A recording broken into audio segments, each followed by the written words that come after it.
তেল ভান্ডার লক্ষ্য করে ভেনেজুয়েলার মার্কিন আগ্রাসন বিশ্ব রাজনীতিতে অস্থিরতা বাড়াতে পারে এমন আশঙ্কা বিশ্লেষকদের। তারা বলছেন, মাদুরোর দেশে পরমাণু অস্ত্র না থাকায় সহজেই স্বার্থ হাসিল করতে পারছে বিশ্বমোড়লরা, আর এতে পরমাণু অস্ত্রের পক্ষে আওয়াজ তুলতে পারে উত্তর কোরিয়া এবং ইরানের মতো দেশগুলো। ভেনেজুয়েলার তেল ভান্ডারকে নজরে রেখেই দেশটিকে টার্গেট করেছেন ডোনাল্ড ট্রাম্প। আগ্রাসন চালিয়ে মঞ্চস্থ করেছেন মাদুরোকে তুলে নেওয়া সহ নানান নাটক। এমন বাস্তবতায় প্রমাণ হলো ট্রুথ সোশ্যালে এই মার্কিন প্রেসিডেন্টের এক পোস্টে।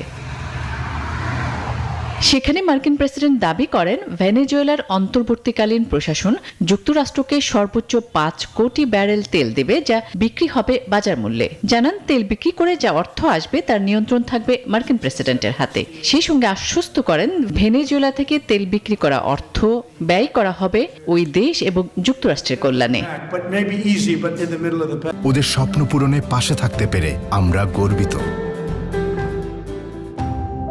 ভেনেজুয়েলার তেল উত্তোলনে শিগগিরই মার্কিন তেল কোম্পানির সঙ্গে বসবে ট্রাম্প প্রশাসনের কর্মকর্তারা। বিশেষজ্ঞরা বলছেন, ভেনেজুয়েলার পরমাণু অস্ত্র থাকলে নির্বিঘ্নে নিজেদের স্বার্থ হাসিল করতে পারত না যুক্তরাষ্ট্র। ভেনেজুয়েলায় ট্রাম্পের এমন আগ্রাসন বিশ্ব রাজনীতিকে আরো অস্থির করে তুলবে। সেই সঙ্গে পারমাণবিক অস্ত্র তৈরির যৌক্তিকতা প্রমাণের চেষ্টা করবে উত্তর কোরিয়া ও ইরানের মতো দেশগুলো। বিশ্বের সবচেয়ে বেশি জ্বালানি তেল মজুত রয়েছে দক্ষিণ আমেরিকার এই দেশটিতে। 2023 সালের হিসেব বলছে 303 বিলিয়ন ব্যারেলের মতো।